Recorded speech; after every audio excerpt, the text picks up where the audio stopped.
What is good, everybody? Welcome to a Gold Standard Podcast Network live stream. I'm Rob Stats Guerrera here with you.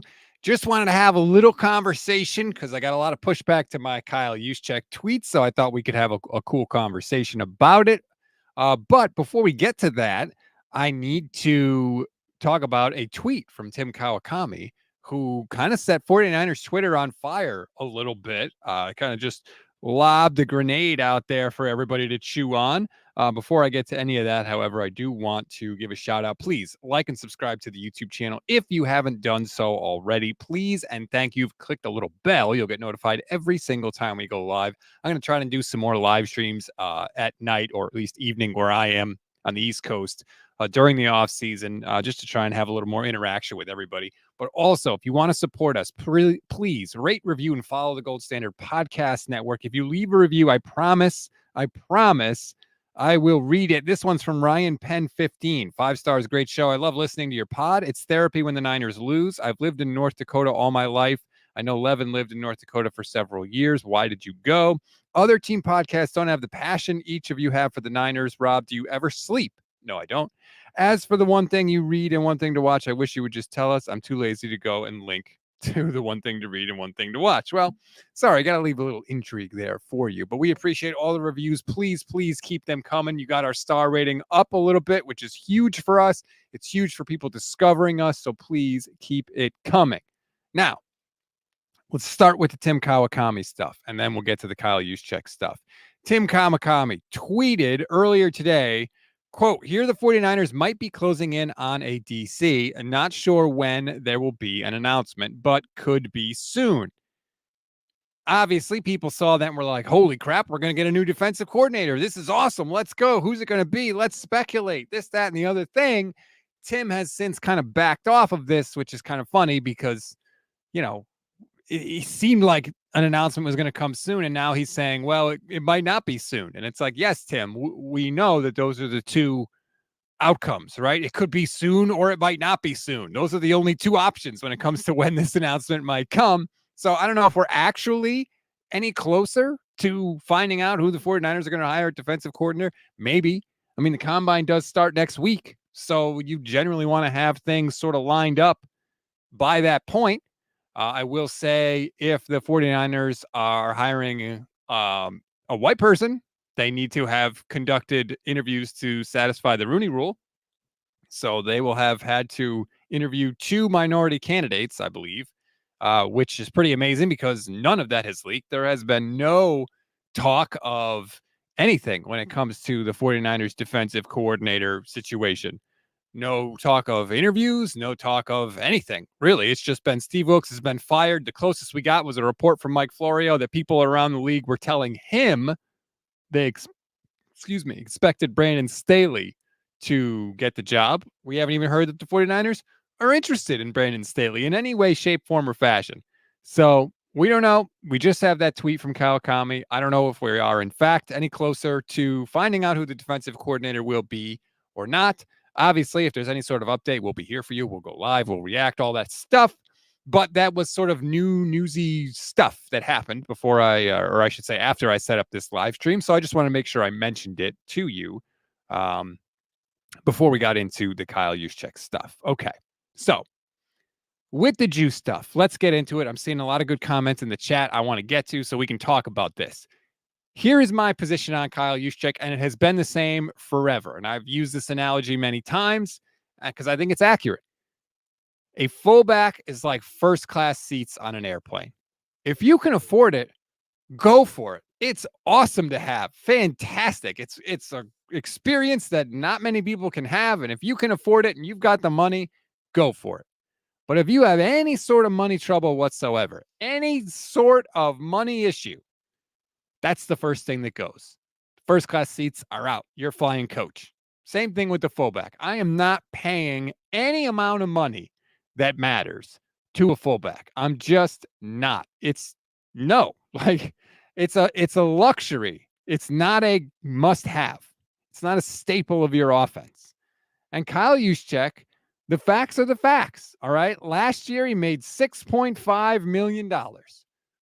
In 2024, he's scheduled to get a raise. He's scheduled to make $7.5 million. How can the 49ers that need to pay Brandon Ayuk and that are so top heavy and so lacking in depth at so many spots pay a fullback $7.5 million? How? Like, I don't know how you justify that. And I think that Juice's impact on the offense is really overstated. I think it was cool to have Kyle Juszczyk in 2017, right? When the offense basically had nothing and Kyle Shanahan was trying to piece it together. And so he added Kyle Juszczyk because he was a versatile player, a player that he could move around, keep teams off balance, good culture guy, good locker room guy, all that stuff. They don't need him anymore. The offense has grown beyond Kyle Juszczyk, and they certainly don't need him at $7.5 million. There's a lot of people, I think, that like Kyle Juszczyk, and I like him too. Great personality, super nice guy, but I think that's blinding them a little bit to the reality of what he is. Jedi says, Juice is a machine, no cap, 7 million or whatever his take is kind of a lot, though. Kind of a lot. In the chat, really quickly, let's do this. How many times do you think Kyle Juszczyk touched the ball last year? Regular season, playoffs combined. Just throw out a number. Anybody in the chat right now that happens to be watching, how many times do you think Kyle Juszczyk actually touched the ball in 2023? No one is throwing out. There we go. Jared says 8. Here's the thing, Jared. You're not that far off. Jedi says 70. Jedi, no, not even close. Eddie V, 13. Here is the actual number. Kyle Juszczyk touched the ball, including the playoffs, 25 times last year. 17 regular season games, 3 playoff games, 25 touches for Kyle Juszczyk for 194 yards and 2 touchdowns total. Total. $7.5 million for that. Now I know what you're going to say. You're going to say, Rob, you can't judge Kyle Juszczyk by his stats. He's a fullback. You have to judge Kyle Juszczyk by the other stuff that he does. He blocks, right? And he threatens the defense because they can move him around and do all this other stuff. And I'm not denying any of that. What I am denying is that it's worth $7.5 million because it's not. It's not anywhere close to $7.5 million. No way. And again, I like Kyle Juszczyk. I like him. He's a great player. But I would call Kyle Juszczyk into the office and say, Kyle, thank you for everything you've done. You've been a model citizen. You've helped us win a ton of games. You've really helped out some of our quarterbacks because sometimes he's calling out some of the things on the defense that the quarterback should be doing. Incredible job. Thank you. But we can't pay you what you're making. If you want to play for $1 million or maybe $2 million, we'd love to have you back. If not, thanks for everything. We're going to cut you with a post-June 1 designation. Best of luck to you the rest of the way. You have to do it. You have to, especially if you want to re-sign Brandon Ayuk in the years to come. You have to. If you cut Kyle Juszczyk with a post-June 1 designation, you'll take a $1.3 million cap hit, but you save $6.25 million. Those are the choices that you have to make as an organization, especially when you get in, honestly, the situation the 49ers are in, where they got a lot of big money deals. And I know what you're thinking. We could sign Brandon Ayuk and everybody could fit. And yes, you could do that. But should you? Is that the smartest allocation of resources on a team that is desperate for help on the offensive line and desperate for help in the secondary and desperate for help at linebacker because Dre Greenlaw is going to be out? You need every single dollar you can get. And every single dollar you pay to Kyle Juszczyk is a dollar you can't pay to somebody else, to an offensive lineman, to a linebacker, to a safety, to a corner, whatever it is. So this is not really like an anti-Kyle Juszczyk thing. I hope it's not coming off that way. It doesn't have anything to do with him as a person or as a player, really. He's a damn good fullback. He's one of the best fullbacks. But he's a fullback. He is a fullback. Classard 49, what does Juice even do? Kyle still has him around as cosmetic to this offense. I think that's it, honestly. I think Kyle likes him. I think they're buddies. I think there's a reason JT O'Sullivan calls him coach's buddy. I think that's really why Juice has a roster spot, to be honest with you.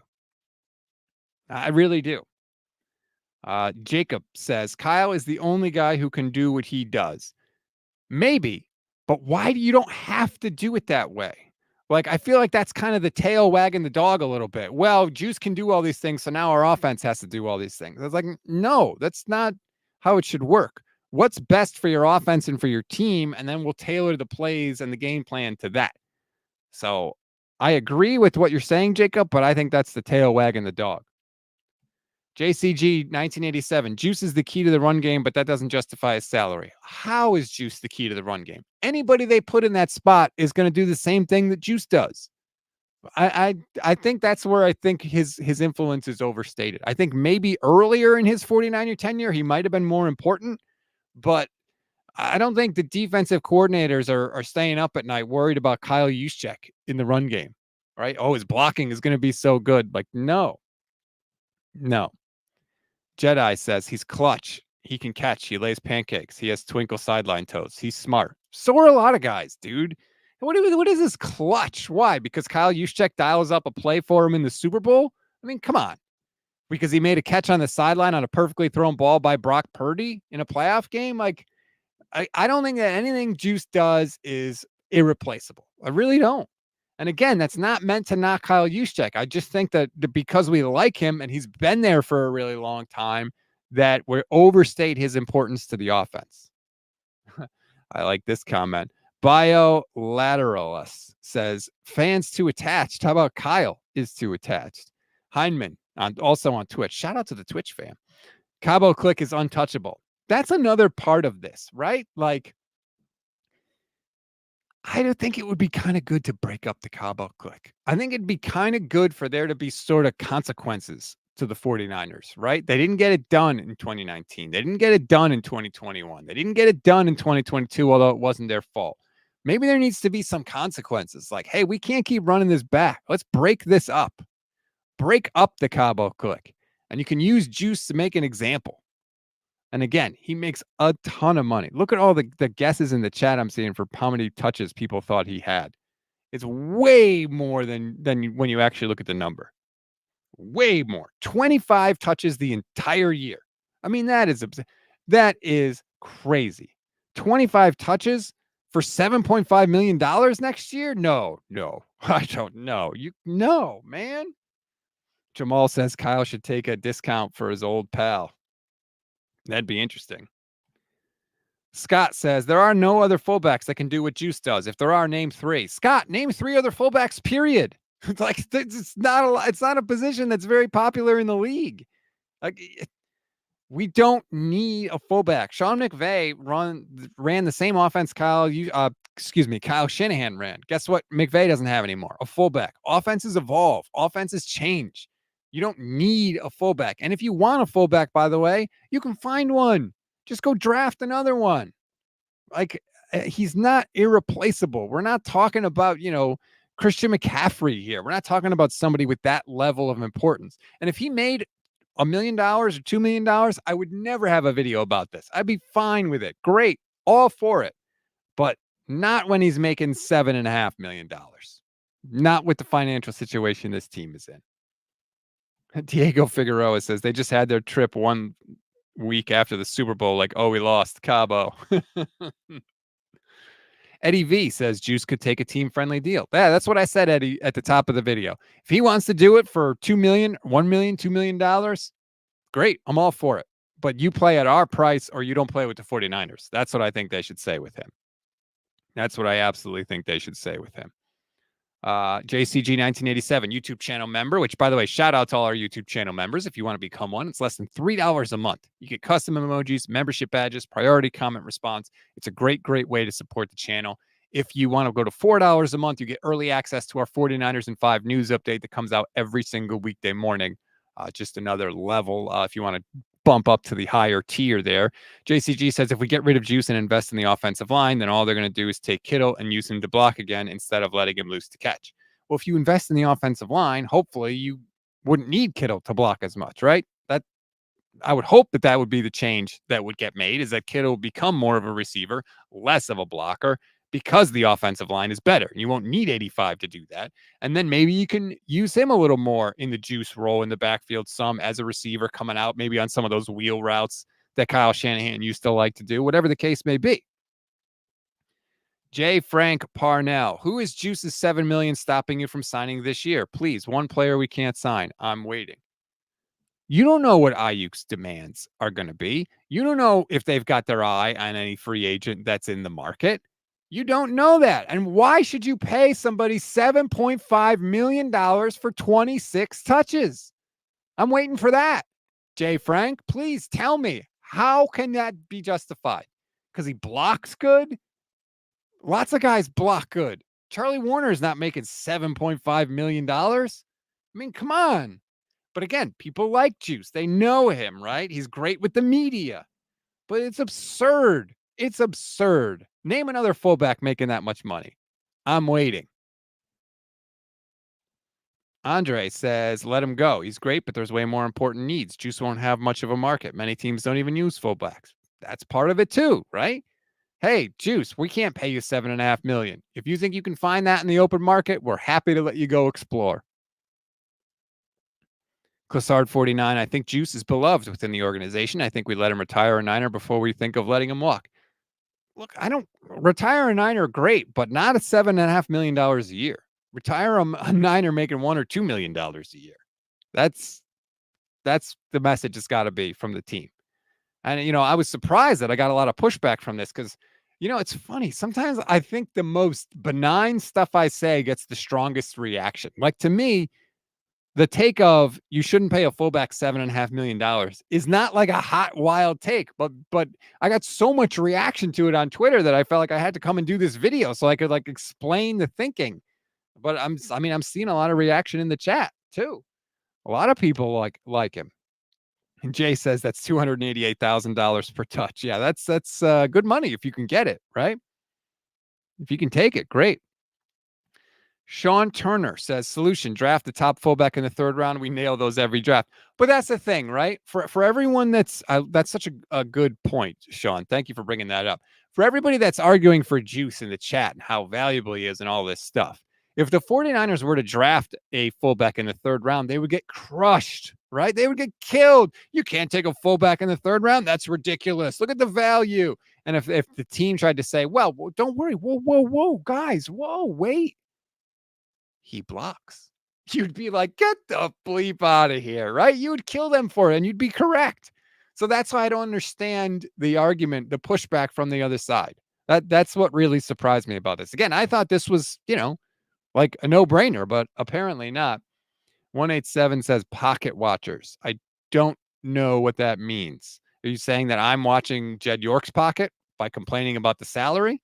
Because, like, for the record, I'm all for players getting as much as they could get, but I also root for a team that's in a salary cap league. So if Juice can get $7.5 million from somebody else, great, good for you. I'm all for that. But every dollar they spend on Juice, is a dollar they can't spend on somebody else. So I will never blame players for getting as much as they can get, but I will blame teams for overpaying players they shouldn't overpay. And that's where I am. Again, if Juice can get $7.5 million or $8 million or $10 million from somebody, he should go do it. Absolutely. I'm all for that. But I can't support my team paying that much money to a position that's not on the field. And by the way, I should have pointed this out earlier, and I apologize. Do you know that Kyle Juszczyk was on the field for less than 50% of the offensive snaps this year? So not only did he not have a lot of touches, but he wasn't even on the field. Most of the time the 49ers offense was on the field, Kyle Juszczyk wasn't there. He was on the field for 46% of the 49ers offensive snaps in 2023.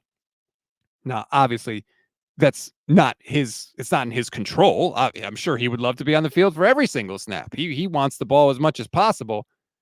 But now I'm paying $7.5 million for a guy that's off the field more than he's on the field. And when he's on the field, he's barely touching the football. I'm sorry. I can't justify that. There it is. If you're watching the stream, Kyle Juszczyk, 46.44% of the offensive snaps. That's to spend $7.5 million on a player that's off the field more than he's on the field and doesn't get the ball even when he's on the field on that 46% of the time, I don't know how anybody can justify it. I don't know how you can justify it. Jay says Kyle's system uses a fullback half the time, plain and simple. Kyle's system can change and evolve and has changed and evolved since he's been here in 2017. And it's time for that change and that evolution to not include Kyle Juszczyk. It's just like plain and simple. You can get somebody else to do most of what Juice does, and you can get him to do it for a hell of a lot cheaper. That's it. Why do we thinking Kyle Juszczyk's the key to the Super Bowl? Like, really? I would rather have that money to spend on other people. I would. Jay says Juice is getting the assistant head coach promotion. Let's Go says, how has it changed and evolved? How has it changed and evolved? For one, they started running less outside zone. They started running more gap stuff. That's for one. For two, they went way less play action the last 2 years than they have in years past. I think especially as Kyle's faith in Brock Purdy has grown, I think he's let him straight drop back pass more than he let certain number 10 used to wear. Just say that. So it has grown and it has evolved. Scott says Patrick Ricard is due to make $5.1 million for Baltimore next season. That's a lot for a fullback, but even that is still $2 million cheaper than what Juice is going to get. This is what I'm saying, man. When he signed, he like lapped the fullback field by so much. And again, like I said at the top of the show, when the Niners had 40, 50, $60 million in cap room, who cares? Go nuts. Get the heated seats for the car, right? Sure, why not? What the hell? But when money's tight, those are the things you got to cut back on. You have to. Team Cali says, sitting behind your desk speaking about someone that's out there busting his ass every game saying he doesn't deserve his money. Well, first of all, like, this is my job, so yeah. But also, I never said Juice doesn't try hard. I never said he loafs it on the field. I never criticized his play at all. It's not about that. It's purely about the play and the value you get for the money you pay a player. That's it. I've said it during this show. I'll say it again in case anybody missed it. I like Juice. He's a very good player. All that stuff. He doesn't dog it on the field. None of that. He's just not worth $7.5 million. That's it. That position, that role, and the production that they get out of it is not worth $7.5 million. Plain and simple. It doesn't have anything to do with Kyle Juszczyk's work ethic. If I wasn't clear about that, I apologize. That's on me. It's not about that. It is not about that. Sean Turner says, what about the boys' hats? Yeah, the relationship with Kyle and Kyle there is problematic, honestly. I think it sticks out. I think it's the reason that maybe he's still there. 187 says, are we broke? Like, really? You think the 49ers are just swimming in cap room? Like, if they want to sign anybody, especially an impact person in free agency this year, they're going to have to restructure like 4 deals. They're going to have to restructure Trent Williams. They're going to have to restructure probably Eric Armstead. They might have to restructure Deebo Samuel. And they're probably going to restructure Fred Warner too. So yeah, like, we could use more cap space. We don't have money to throw away on a guy that, again, is off the field more than he's on the field by design. And when he's on the field, touch the ball 26 times. Can't spend that money because he's a good blocker. Like, no. People are still talking about the Super Bowl. I get it. The no holding calls ticks me off too. Andre says, Kyle loves fullbacks and Juice is the best one, but the position itself has little value. I agree. It has some value. It doesn't have as much value as they're paying it to have. That's it. That's all that is. Was it Jack Coletto? Who was the undrafted free agent that I thought was basically going to be like a Juice replacement? And I don't know whatever happened to that person. I sort of lost track once the season started. Was it Jack Coletto? Yeah, I think it was. I think it was Coletto. Yes, former Oregon State star. I don't know what he's doing now. Oh, he's on the Steelers. Ah, boo. Well, maybe he'll come available again, or maybe you just draft this year's Jack Coletto or sign this year's Jack Coletto after the draft.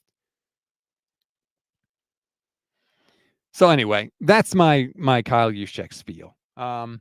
Again, nothing against him, but you need every dollar you can get, and he's getting too many of them. That's it. I hope that people think that's reasonable. I'm not trying to be a hot take artist or anything like that. It's just I got a lot of pushback, so I wanted to throw it out there to you. Chris Romo on Facebook says, Juice is a great teammate, but we can survive and acquire more depth at other positions. Exactly.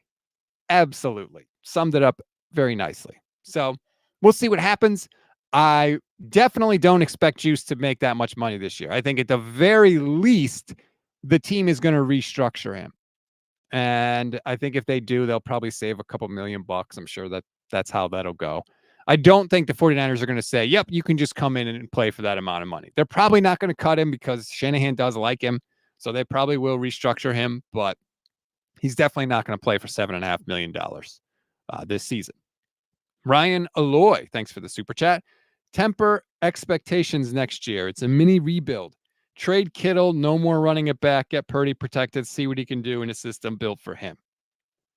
Few things there. First, you're not going to trade George Kittle. I don't think it works out salary cap wise. Let me throw it up on the screen. If you trade George Kittle pre-June 1st, you take a $19 million cap hit. So I highly, highly, highly doubt that George Kittle is going to get traded. That's pretty sweet. I love when they throw the ad right up on my screen as I go to share it. There we go. $18.5 million cap hit if he's traded pre-June 1st. If he's traded post-June 1st, it's only an $8 million cap hit. I suppose that is possible. I still think it's highly unlikely. I think Kittle's going to be around. Again, he's part of the Cabo crew and all that stuff. I would like to see Kittle kept around and in more of a wide receiver, like a Travis Kelce type role rather than a blocking role. If you are going to keep him around, again, I think it's about getting value for how much you pay a guy. I like the idea of it becoming Brock's team. I've said that in the past. It needs to become Brock's team, not Trent's team or Debo's team or Kittle's team or even Christian McCaffrey's team. It's got to be Brock's team. He is the quarterback. He is the leader of the team. They need to build around him. It can't be Brock trying to be the final piece of the puzzle. That they tried that. I don't think that's the way to go. He's got to be the main part of the puzzle, and then you put the pieces around him. Build everything to his strengths. It's the same thing I said when they drafted Trey Lance. Every decision that you make from that point forward has to be, how does this make the quarterback better? How does this help the quarterback develop? Every single one, because it's a quarterback league, and we saw it again in the Super Bowl. Even in a down year, when the chips were down, the quarterback took the team. They went right down the field and stuck it in the end zone when they needed to. So that's the transition I would like to see. I hope it happens. I don't know if it will, at least not this year, but I hope it does. Anyway, thank you everybody for watching. I appreciate it. I'm going to try and do more of these chats a little later in the day. Hopefully I can maybe get some guests on them as well. But I really appreciate all the questions, all the comments, all the participation. Please like and subscribe to the channel if you're just giving us a shot. We're here every single day for you at the Gold Standard Podcast Network. We're not going anywhere throughout the off season. We will be here with you every single day. So please like and subscribe. Click the little bell so you get notified every time we go live, which is every single weekday for you. Enjoy the rest of your night, everybody. I'm Rob Stats Guerrera. We'll talk tomorrow.